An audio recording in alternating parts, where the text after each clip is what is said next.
সাংবাদিক বৃন্দ এবং শুভাকাঙ্ক্ষীদের কৃতজ্ঞতা জ্ঞাপন করছি। আপনারা জেনে থাকবেন, আজ থেকে 7 মাস আগে বাংলাদেশে যে ফেসিবাদ চেপে বসেছিল,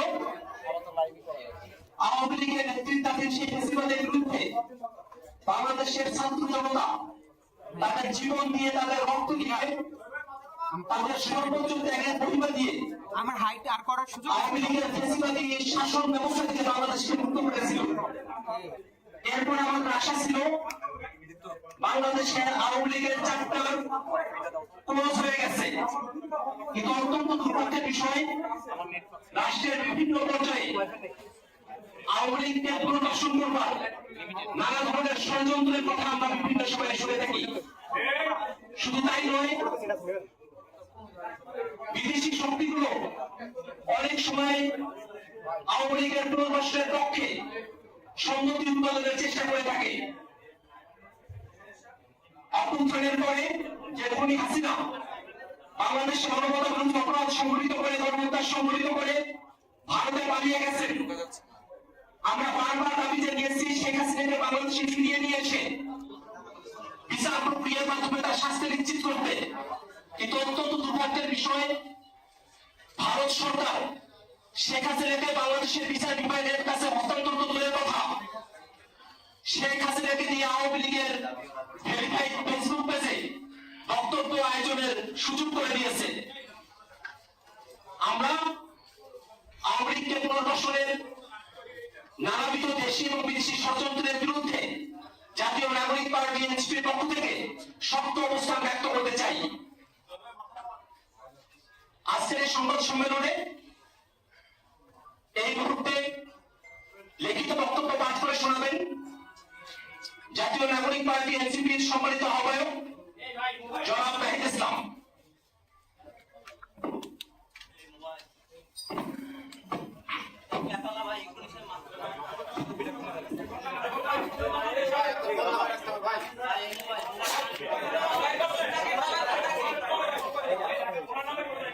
জরুরি প্রেস বিজ্ঞপ্তি। আমরা অত্যন্ত উদ্বেগ ও ক্ষোভের সাথে লক্ষ্য করছি যে ছাত্র নাগরিক অভ্যুত্থানের 7 মাস অতিবাহিত হলেও গণহত্যাকারী শেখ হাসিনা সহ আওয়ামী লীগের খুনিদের বিচারে দৃশ্যমান কোনো অগ্রগতি হয়নি। সম্প্রতি জাতিসংঘের মানবাধিকার বিষয়ক কমিশনের প্রতিবেদনে সুস্পষ্টভাবে বলা হয়েছে, জুলাই মাসে বাংলাদেশে সংঘটিত অপরাধ আন্তর্জাতিক অপরাধের শামিল। আওয়ামী লীগের মানবতা বিরোধী অপরাধের ব্যাপারে এত সুস্পষ্ট আন্তর্জাতিক বক্তব্য থাকার পরেও বিচারিক প্রক্রিয়ার ধীরগতি অত্যন্ত নিন্দনীয়। জাতীয় নাগরিক পার্টি এনসিপি অবিলম্বে জুলাই গণহত্যা সহ বিগত ফ্যাসিবাদী রেজিমের সংগঠিত গুম ও বিচার বহির্ভূত হত্যাকাণ্ডের বিচারে দৃশ্যমান অগ্রগতি দেখতে চায়। সম্প্রতি অন্তর্বর্তীকালীন সরকারের প্রধান উপদেষ্টা মন্তব্য করেছেন, আওয়ামী লীগ নিষিদ্ধের কোন পরিকল্পনা সরকারের নেই। আমরা তাদের বক্তব্যে নিন্দা জানাই। আওয়ামী লীগ কর্তৃক সংঘটিত পিলখানা হত্যাকাণ্ড, শাপলা হত্যাকাণ্ড, আগ্রাসন বিরোধী আন্দোলনের হত্যাকাণ্ড, গুম, ক্রসফায়ার, ভোট ডাকাতি সহ জুলাই হত্যাকাণ্ডের বিচার প্রশ্নে কার্যকর অগ্রগতি দৃশ্যমান হওয়ার আগে রাষ্ট্রের দায়িত্বশীল পদ থেকে এই ধরনের বক্তব্য অনাকাঙ্ক্ষিত। এনসিপি মনে করে বিচারিক কার্যক্রমের পরিণতি দৃশ্যমান হতে হবে। আত্মপ্রকাশের পর থেকে আমরা দায়িত্বহীনভাবে বলেছি, কৃত অপরাধের বিচার, দায় স্বীকার, অনুশোচনা, পাপ মোচন ব্যতীত আওয়ামী লীগের দল হিসেবে ক্রিয়াশীল থাকার পক্ষে যে কোনো ধরনের তৎপরতা ফ্যাসিস্টদের পুনর্বাসনের শামিল। এনসিপি জুলাই গণহত্যা সহ বিগত ফ্যাসিবাদী রেজিমে সংঘটিত অপরাপর গণহত্যা ও মানবতা বিরোধী অপরাধের বিচারের নিশ্চয়তা চায়। বিচার চলাকালীন আওয়ামী লীগের নিবন্ধন বাতিল করতে হবে এবং এই মাফিয়া গোষ্ঠীর রাজনীতিতে ফেরানোর যে কোনো প্রচেষ্টাকে এনসিপি প্রতিহত করার অঙ্গীকার ব্যক্ত করছে। সংশ্লিষ্ট সকল পক্ষকে মনে রাখতে হবে, আওয়ামী লীগ কোনো গণতান্ত্রিক ও রাজনৈতিক দল নয়, বরং এটি একটি ফ্যাসিবাদী দল। নির্বাচনে ভোটের মাধ্যমে আওয়ামী লীগের পরাজয় ঘটেনি। দল হিসেবে আওয়ামী লীগ সাংগঠনিক সিদ্ধান্তের মাধ্যমে বাংলাদেশে গণহত্যা চালিয়েছে, যার ফলশ্রুতিতে বাংলাদেশের ইতিহাসে নজিরবিহীন ছাত্র জনতার অভ্যুত্থানের মাধ্যমে আওয়ামী লীগ ফ্যাসিবাদী রেজিম বাংলাদেশ থেকে উৎখাত হয়েছে। ফলত আওয়ামী লীগ এই মুহূর্তে গণতান্ত্রিক ফ্রেমওয়ার্কের বাইরে অবস্থান করছে। বিচার অনিষ্পন্ন রেখে আওয়ামী লীগকে নির্বাচনে অংশগ্রহণ করতে দেওয়ার যে কোনো ধরনের আলোচনা ও প্রস্তাব এনসিপি দৃঢ়তার সাথে প্রত্যাখ্যান করে। আওয়ামী মতাদর্শ, দল এবং মার্কার বিরুদ্ধে বাংলাদেশের জনগণ 36শে জুলাই চূড়ান্ত সিদ্ধান্ত জানিয়ে দিয়েছে। ফলে দল ও মতাদর্শ হিসেবে আওয়ামী লীগ বাংলাদেশে রাজনীতি করার সকল অধিকার হারিয়েছে। গণহত্যা ও মানবতা বিরোধী অপরাধের দায়ে আওয়ামী লীগের বিচার চলাকালীন আওয়ামী লীগ এবং ফ্যাসিবাদের সকল সহযোগী ব্যক্তি ও সংগঠনের রাজনৈতিক কার্যক্রমকে নিষিদ্ধ ঘোষণা করতে হবে। জাতীয় নাগরিক পার্টি এনসিপি রাজনৈতিক ঐক্যমতের ভিত্তিতে ঘোষিত জুলাই সনদের মাধ্যমে আওয়ামী লীগের ব্যাপারে ফ্যাসিবাদ বিরোধী সকল রাজনৈতিক দল ও পক্ষকে ঐক্যবদ্ধভাবে সিদ্ধান্ত নেওয়ার আহ্বান জানায়।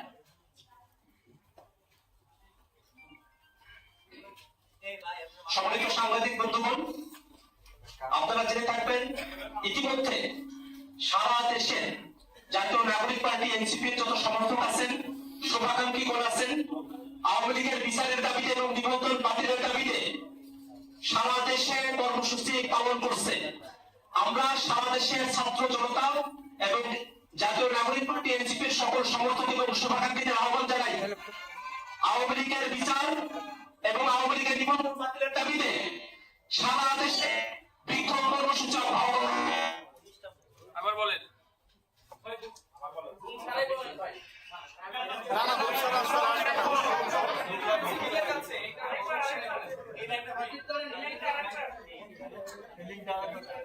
সম্মানিত সাংবাদিক বৃন্দগণ,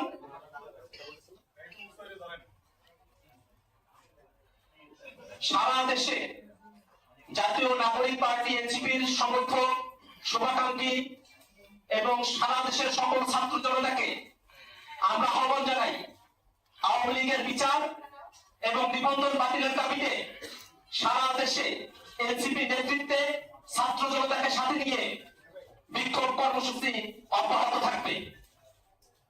আমরা বাংলাদেশের জনগণ 5 আগস্টে যে নতুন বাংলাদেশের স্বপ্ন দেখেছিলাম, সেই স্বপ্নের পথে সব থেকে বড় অন্তরায় হচ্ছে আওয়ামী লীগ।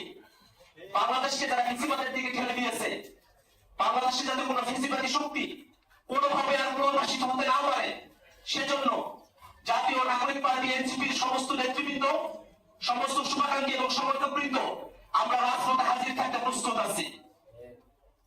সমস্ত সাংবাদিক বন্ধুগণ, আপনাদের যদি কোনো জিজ্ঞাসা থেকে থাকে আপনারা করতে পারেন। আমার নাম সামিহা, আমি এফপি তে কাজ করি। আমার একটা প্রশ্ন আছে। আমার নাম সামিহা, আমি এফপি তে কাজ করি। আমার একটা প্রশ্ন আছে। আচ্ছা, আমার প্রশ্নটা হচ্ছে, সকালে আমি হাসনাত আব্দুল্লাহর একটা পোস্ট দেখেছি যেখানে উনি বলেছেন যে ক্যান্টনমেন্টে ডেকে নেওয়া হয়েছে এবং আপনাদেরকে আসন ভাগাভাগির কথা বলা হয়েছে ইত্যাদি ইত্যাদি।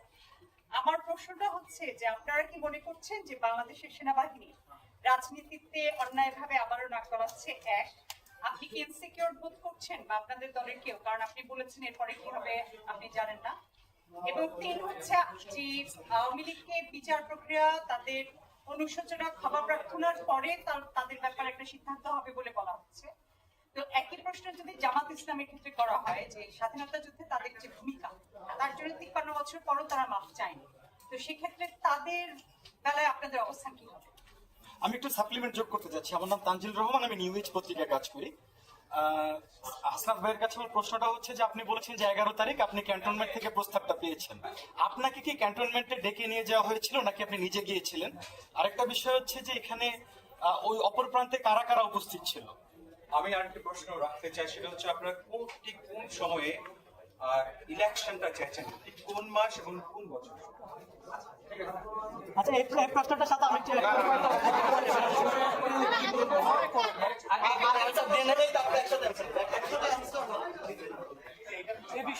আচ্ছা একই বিষয়ে আমি প্রশ্নটা শেষ করি।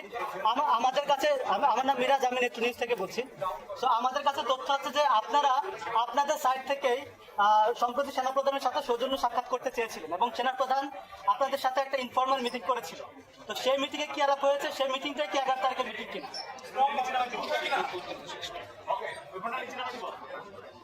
আচ্ছা, সাবিহা আপুর যে প্রশ্নটি করেছেন যে রাজনৈতিক চলমান ঘটনা প্রবাহ তে আমরা উদ্বিগ্ন, সেটি হচ্ছে যে উনি জানতে চেয়েছেন যে সেখানে সেনাবাহিনী হস্তক্ষেপ করছে কিনা বা কোনো প্রভাব রাখার চেষ্টা করছে কিনা। সেই বিষয়টি নিয়ে আমরা সন্দিহান, যেহেতু আমাদের সাথে যে আলোচনাটি হয়েছে সেনাবাহিনীর ঊর্ধ্বতন কর্তৃপক্ষ কর্তৃক, সেটি হচ্ছে আমরা মনে করছি সেটি রাজনৈতিক বিষয়ে হচ্ছে হস্তক্ষেপ করা।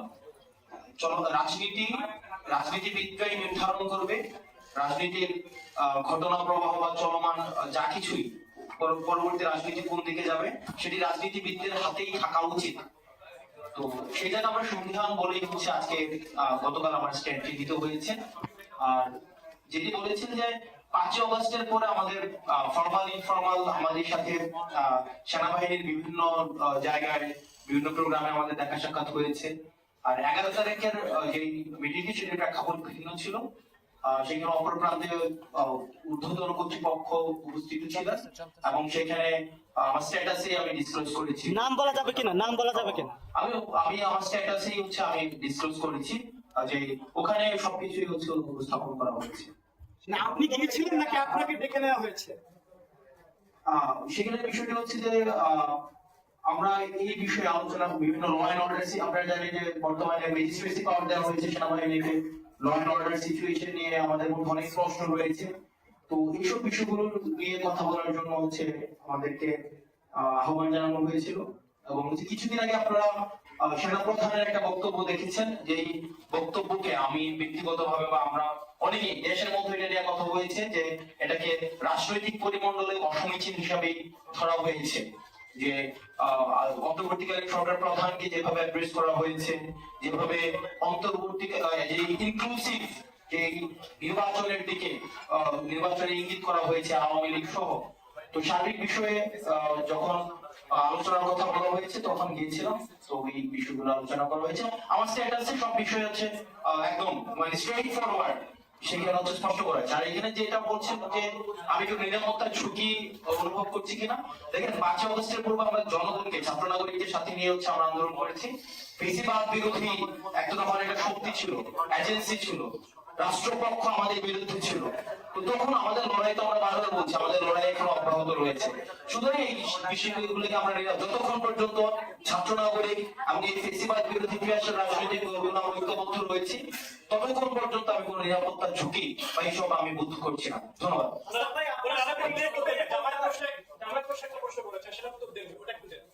আপনার কাছে করেছেন আর ইলেকশনের প্রশ্নটা একটু না, দলের কাছে করেছে।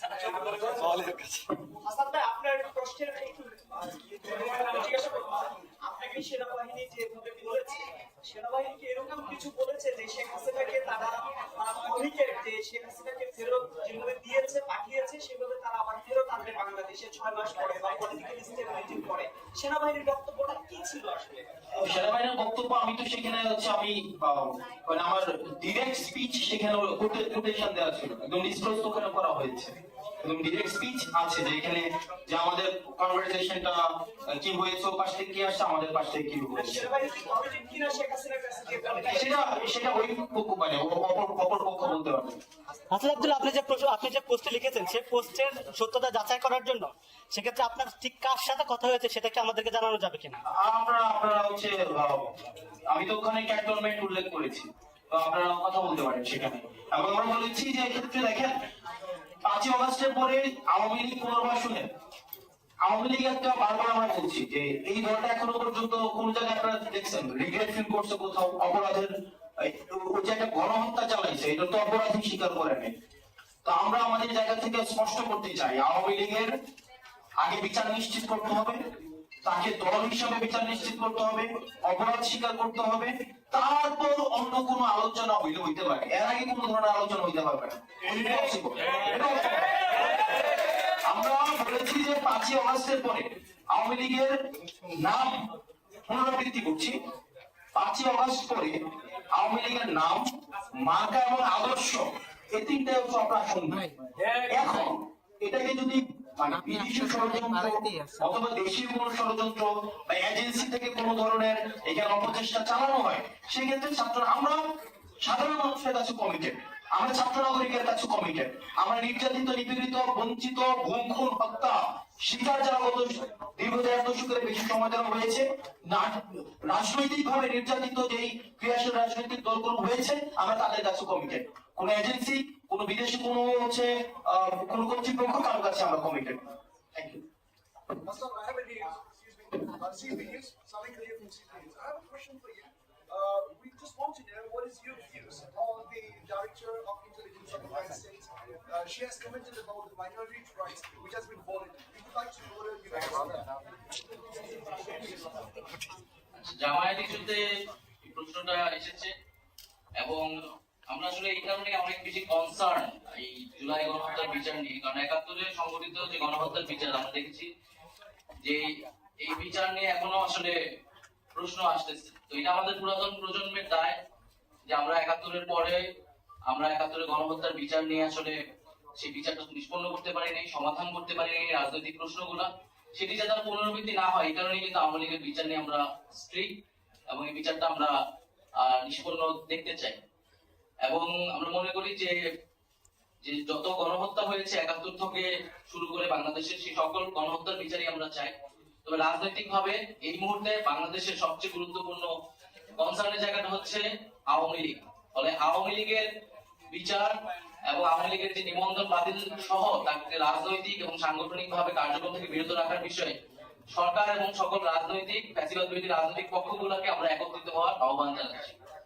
দ্বিতীয়ত এখানে আমরা মনে করি যে নির্বাচন বা একটি রাজনৈতিক দল কার্যক্রম করতে পারবে কি পারবে না এটি সম্পূর্ণই একটি রাজনৈতিক সিদ্ধান্ত এবং এই সিদ্ধান্ত নেওয়ার এখতিয়ার কেবল মাত্র সরকার, রাজনৈতিক দলগুলা, বিদ্যমান রাজনৈতিক দলগুলো এবং জনগণের রয়েছে। সেখানে সেনাবাহিনী কিংবা রাষ্ট্রীয় এমন কোন প্রতিষ্ঠান তাদের আসলে এই বিষয়ে কোনো ধরনের মন্তব্য, পরিকল্পনা বা সিদ্ধান্ত প্রস্তাবনা দেওয়ার কোনো ধরনের এখতিয়ার নেই। তো আমরা মনে করি যে এই ধরনের চর্চা যাতে বাংলাদেশে না হয়, রাজনৈতিক সিদ্ধান্তগুলা রাজনৈতিক মহলই দিবে এবং সেটা গণতান্ত্রিক ভাবেই হবে এবং সামনের সেই গণতান্ত্রিক প্রক্রিয়াতে আমরা উত্তরণ করতে যাচ্ছি। আমি তানভীর মিরাজ রিপন, আমি দ্য ইকোনমিস্টের ফ্রিল্যান্স করেসপন্ডেন্ট হিসেবে কাজ করছি। আমি যেটি জানতে চাইছি সেটা হচ্ছে আপনারা বিভিন্ন সময় নির্বাচনের কথা আসছে, ঠিক কোন টাইম ফ্রেম এবং কোন মাসে আপনারা কোন বছরের নির্বাচনটা চাইছেন? নির্বাচনের সময় নিয়ে আমরা এর পূর্বেও বলেছি যে অন্তর্বর্তী সরকারের প্রধান উপদেষ্টা যে টাইম ফ্রেমটি দিয়েছেন ডিসেম্বরকে এখন প্রাধান্য দেওয়া হচ্ছে। এছাড়াও তিনি ডিসেম্বর থেকে জুন পর্যন্ত একটা টাইম ফ্রেম আমাদের বেঁধে দিয়েছেন এবং আমরা সেটাকে সমর্থন করছি।